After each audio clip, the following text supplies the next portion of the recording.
Life Over Coffee. Conversations for transformation.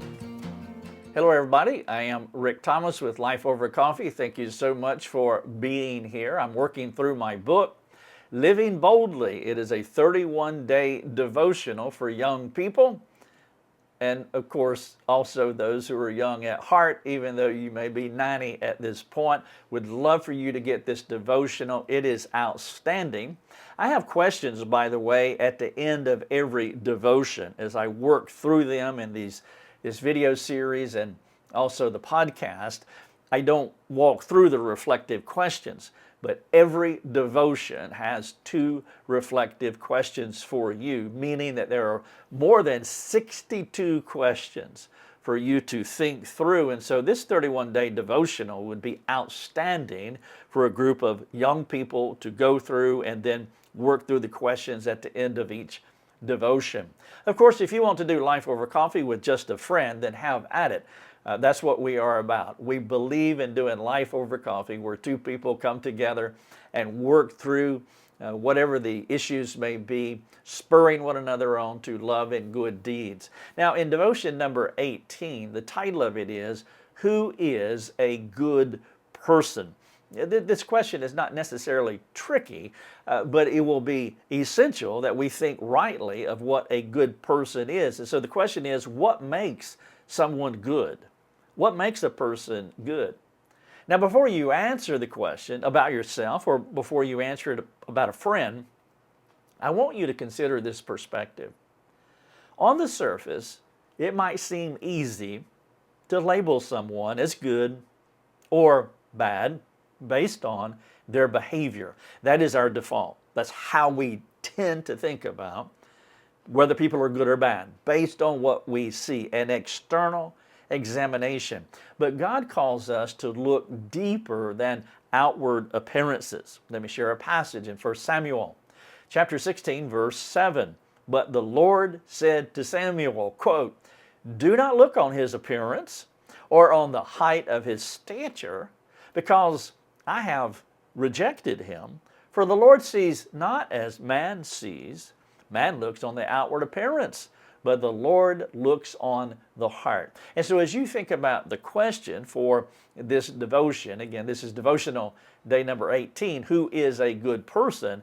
It is important that we have the framework of what you just heard here from 1 Samuel 16, verse number 7. And so it's easy to compare yourself with others based on what you can see. Now, early on, that's all you can know about a person. You meet someone, all you can know is what you see externally. But we want to be careful, not judging them uncharitably, not being cynical about them, but we want to be wise as we assess one another, because if we can't assess one another properly, we will not be able to serve one another effectively. And so someone who seems to follow all the rules, they may be labeled as good, while someone who struggles outwardly is seen as bad. Outward behavior doesn't always reflect the true state of the heart. Some young adults learn to perform well in front of others. They know the right words to say, they know the right actions to present. This external lifestyle, within the religious world, that's called legalism, and many of you are familiar with it. It is behavioral, driven by appearances rather than a heart transformed by God.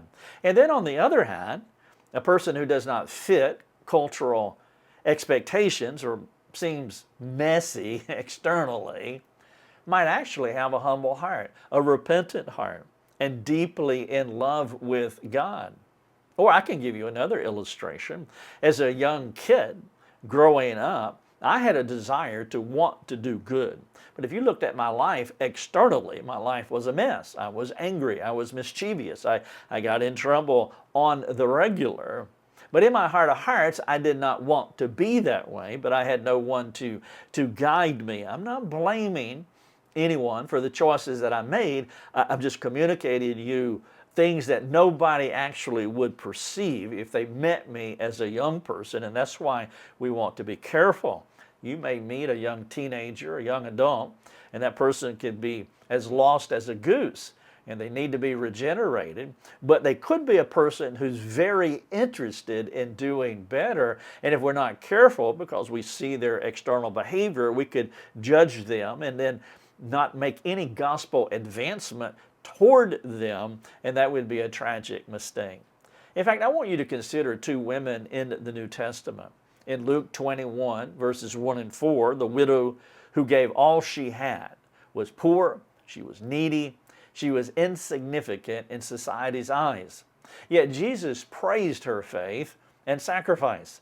The sinner woman who anointed Jesus' feet in Luke 7, verses 36 through 50, she was an outcast. She was despised by others, yet her love and repentance brought her into Jesus' favor. Both of these women would have been dismissed by those who focused on outward appearances. But Jesus looked at their hearts. He saw faith, He saw love, and He saw humility. And so we want to be very careful here. We do want to judge people, and I'm using the word judge as being discerning, using wisdom, loving a person enough to look beyond the surface of their lives. We have to make those charitable judgments. Outward appearances can be deceiving. You might look good on the outside but hide inner turmoil or angst or fears or idolatries that need God's restorative insight and restorative care. Or you might judge someone for not measuring up outwardly, failing to see how God is working in their life. And so this devotional takes a ton of wisdom. And so we need the Spirit's insight to help us to see what is not necessarily perceived externally. And God give us a heart of humility, heart of compassion, and a heart of insight that sees beyond the surface. This is day 18 for my book, Living Boldly. It's titled, Who is a Good Person? By the way, go to our website, lifeovercoffee.com, and please get the book, Living Boldly. Thank you so much. Thanks for joining us. Learn more and get access to other resources at lifeovercoffee.com.